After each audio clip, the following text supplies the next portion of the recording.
दोस्तों आप सभी का स्वागत है। 1813 के चार्टर एक्ट के तहत यह भी प्रावधान किया गया कि भारतीयों के लिए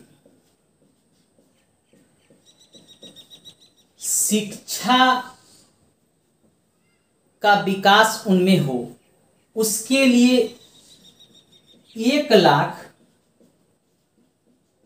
रुपए ब्रिटिश सरकार खर्च करेगी। यह भी 1813 के चार्टर एक्ट में प्रावधान में यह कहा गया था कि जो भारत के लोग हैं, जो ब्रिटिश भारत में निवास करते हैं, उनमें शिक्षा का विकास हो, शिक्षित हो, उसके लिए ब्रिटिश सरकार यानी कंपनी 1 लाख रुपए खर्च करेगी। ऐसे यह खर्च हुआ नहीं, लेकिन इस प्रावधान के तहत कहा गया। जैसे वर्तमान में आज़ादी के बाद प्रधानमंत्री के द्वारा या मुख्यमंत्री के द्वारा कई योजना को चालू कर दिया जाता है, लेकिन लाभ कितना जनता को मिलता है यह जनता ही जानता है। अब क्या हुआ कि ब्रिटिश संसद धीरे धीरे कंपनी के ऊपर लगाम लगाते जा रही थी, नियंत्रण स्थापित करते जा रही थी। धीरे धीरे अब फिर एक एक्ट जो है ब्रिटिश संसद लाया, उसको कहते हैं 1833 का चार्टर एक्ट।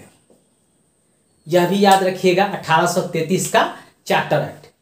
ये जो प्रावधान किया गया था 1813 का चार्टर एक्ट के तहत ये प्रावधान किया गया था।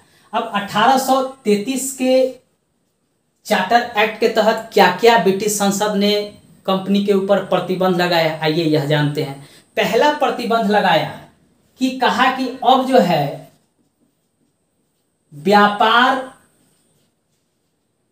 का एकाधिकार आपका समाप्त किया जाता है। यानी अब आप व्यापार नहीं करेंगे, अब आप केवल प्रशासन चलाएंगे। क्या चलाएंगे? प्रशासन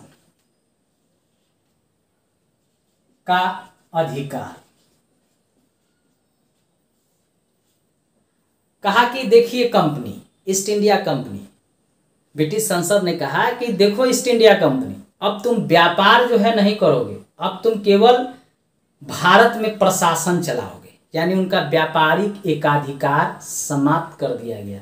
यही प्रश्न पूछता है कि किस एक्ट के तहत ईस्ट इंडिया कंपनी का व्यापारिक एकाधिकार समाप्त हो गया? तो 1833 का चार्टर एक्ट के तहत समाप्त हो गया और केवल प्रशासन का अधिकार दिया गया। इसके अलावा क्या किया गया? कहा गया कि अब जो है बंगाल का गवर्नर अब पूरे भारत का गवर्नर होगा। गवर्नर जनरल होगा और यह पहला governor general Lord William Bentinck को बनाया गया। ये प्रथम गवर्नर जनरल पूरे भारत के थे। यानी ये पाकिस्तान, भारत, ये बांग्लादेश, ये म्यांमार, इतने जगह के अब एक ही गवर्नर जनरल होंगे और वह प्रथम बनाया गया लॉर्ड विलियम बेंटिक। यह भारत का प्रथम गवर्नर जनरल होगा, क्योंकि पहले इतने बड़े क्षेत्र में ब्रिटिश शासन था, तो इस पूरे क्षेत्र का गवर्नर जनरल जो है प्रथम लॉर्ड विलियम बेंटिक को बनाया गया। यह भी पूछता है कि किस चार्टर एक्ट के तहत गवर्नर जनरल को भारत का गवर्नर जनरल बनाया गया, वह व्यक्ति कौन था, वह प्रथम गवर्नर जनरल कौन था? तो लॉर्ड विलियम बेंटिक। और इनके साथ एक चौथा सदस्य, पहले 3 सदस्य जो था गवर्नर जनरल के साथ था, अब कहा गया कि एक चौथा सदस्य वह होगा विधि सदस्य। और यह विधि सदस्य जो था वह था लॉर्ड मैकाले। कहा कि देखिए गवर्नर जनरल तो भारत का बन गया लॉर्ड विलियम बेंटिक, अब कहा गया कि आपके साथ एक और सदस्य जुड़ेगा विधि सदस्य के रूप में, और उस पर नियुक्ति किया गया लॉर्ड मैकाले को। इनका काम क्या था? विधि बनाना। और लॉर्ड मैकाले को ही कहा जाता है कि अंग्रेजी शिक्षा को भारत में बढ़ावा देने वाला यही व्यक्ति था, लॉर्ड मैकाले। इसने अंग्रेजी का विस्तार तेजी से भारत में शुरू किया। इसके अलावा कहा गया कि दास्ता को समाप्त किया जाए, जो 1843 में समाप्त किया गया। 1843 में यह भी 1833 के चार्टर एक्ट के तहत ही कहा गया था कि भारत से अब दास्ता समाप्त होना चाहिए। इसके अलावा यह भी एक कहा गया कि अब जो किसी व्यक्ति की नियुक्ति होगा वह योग्यता के आधार पे होगा।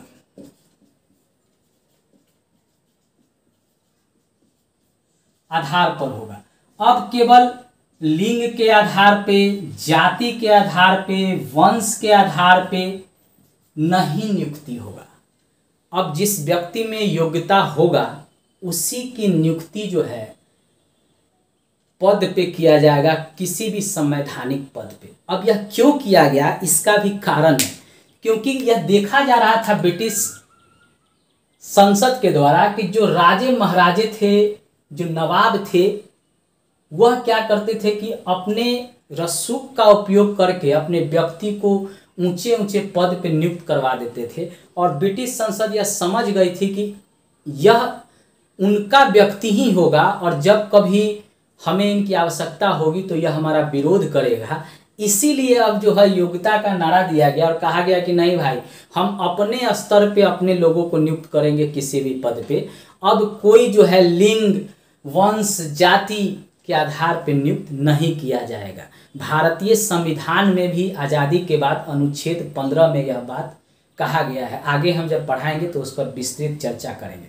तो ये प्रावधान जो है 1833 के चार्टर एक्ट के तहत किया गया था ईस्ट इंडिया कंपनी पर नियंत्रण स्थापित करने के लिए ब्रिटिश संसद द्वारा। मुख्य रूप से एग्जाम में आपको ये पूछेगा कि किस एक्ट के तहत, चार्टर एक्ट के तहत व्यापारिक अधिकार ईस्ट इंडिया कंपनी से छीन लिया गया था, तो 1833। यह भी पूछेगा कि किसके तहत केवल प्रशासन का अधिकार दिया गया था, तो 1833। यह भी पूछेगा कि कब भारत का गवर्नर जनरल नियुक्त किया गया और प्रथम व्यक्ति कौन था, किस चार्टर एक्ट के तहत, तो 1833। यह भी पूछेगा कि दास्ता को का उन्मूलन यानी समाप्त किस चार्टर एक्ट के तहत किया गया था, 1833। यह भी पूछेगा कि योग्यता के आधार पर नियुक्ति कब शुरू किया गया, तो 1833 का चार्टर एक्ट। इसको आप याद रखेंगे तो हर एग्जाम में इससे जो है प्रश्न आप आसानी से हल कर सकेंगे। अगला जो है 1833 चार्टर एक्ट के बाद 1853 का चार्टर एक्ट लाया गया। 1853 का चार्टर एक्ट लाया गया और इसमें कहा गया कि अब जो सिविल सेवा का जो परीक्षा होगा वह प्रतियोगिता परीक्षा के आधार पर होगा, यानी सिविल सेवा के लिए प्रतियोगिता का आयोजन किया जाएगा। इसके अलावा जो भी अब पद पे नियुक्ति होगा उसके लिए परीक्षा लिया जाएगा, यानी प्रतियोगिता परीक्षा का आरंभ जो हुआ वह इसी 1853 के चार्टर एक्ट के तहत शुरू हुआ। यही इस चार्टर एक्ट की मुख्य विशेषता है। अब अगला जो चार्टर एक्ट था वह 1858 का चार्टर एक्ट था। अब इसके बारे में जानने से पहले कुछ इसके पृष्ठभूमि को भी जान लीजिए कि 1858 का चार्टर एक्ट क्यों लाया गया। देख, 1858 का चार्टर एक्ट, अब 1858 का चार्टर एक्ट क्यों लाया गया यह भी जानिए। 1857 में एक क्रांति हुआ था और उसकी शुरुआत करने वाले एक ब्रिटिश सैनिक मंगल पांडे थे और वह शुरू होने का कारण था चर्बी वाला कारतूस जो गाय और सूअर के चर्बी से बनाया जाता था और उस कारतूस को दांत से काट कर तब बंदूक में भरा जाता था। यह अफवाह फैल गया और ब्रिटिश सेना में ही एक मंगल पांडे सैनिक था, वह ब्राह्मण था, उसने इसका विरोध किया और उसके विरोध के बाद धीरे धीरे यह फैलता गया और वह विरोध इतना तीव्र हुआ कि बाद में मुगल सम्राट इसमें शामिल हो गए, अंग्रेजों के विरुद्ध नाना साहब शामिल हो गए, अवध के नवाब शामिल हो गए, बिहार के कुंवर सिंह शामिल हो गए और यह विद्रोह काफ़ी व्यापक स्तर पर रहा। और उस समय भारत का गवर्नर जनरल कैनिंग था, याद रखिएगा, लॉर्ड कैनिंग, भारत का गवर्नर जनरल लॉर्ड कैनिंग, यह भारत का गवर्नर जनरल अंतिम, यह अंतिम था और इसी को बाद में वायसराय बनाया जाता है। और जब यह विद्रोह समाप्त हुआ तो ब्रिटिश सरकार को लगा, ब्रिटिश संसद को लगा कि भाई ईस्ट इंडिया कंपनी का प्रशासन भी समाप्त होना चाहिए, क्योंकि व्यापार तो पहले ही समाप्त कर दिया गया था, केवल प्रशासनिक अधिकार दिया गया था। अब कहा गया कि नहीं भाई, अब इसका प्रशासनिक अधिकार भी समाप्त होना चाहिए। तो उसके लिए जो है कुछ सुधार किया जाए, कानून बनाया जाए। तो इसके लिए 1858 का चार्टर एक्ट लाया गया। इसी समय विक्टोरिया जो महारानी थी ब्रिटेन की, उनके लिए भव्य दरबार का आयोजन इलाहाबाद के मिंटो पार्क में किया गया 1 नवंबर 1858 को, विक्टोरिया के सम्मान में। ये थी महारानी ब्रिटेन की, इन्हीं के सम्मान में किया गया और इसमें कुछ कुछ मुख्य बातें भी रखा गया और 1858 का एक्ट लाया गया और उसमें कुछ प्रावधान किया गया। वह प्रावधान था पहला कि भारत का शासन कंपनी से लेकर ब्रिटिश क्राउन के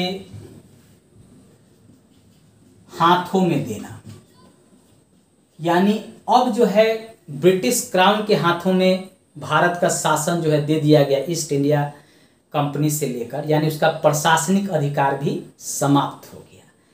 इसके अलावा कहा गया कि भारत परिषद का गठन हो, यानी सृजन हो और इसमें 15 सदस्य रखे गए और कहा गया कि यही अब प्रशासन चलाएगा और वह ब्रिटिश संसद का ही सदस्य होगा, यानी इनको ही यह अधिकार दे दिया गया। इसके अलावा कहा गया कि मुगल साम्राज्य का पद भी समाप्त हो जाना चाहिए, यानी जो दिल्ली में अंतिम मुगल सम्राट बहादुर शाह जफर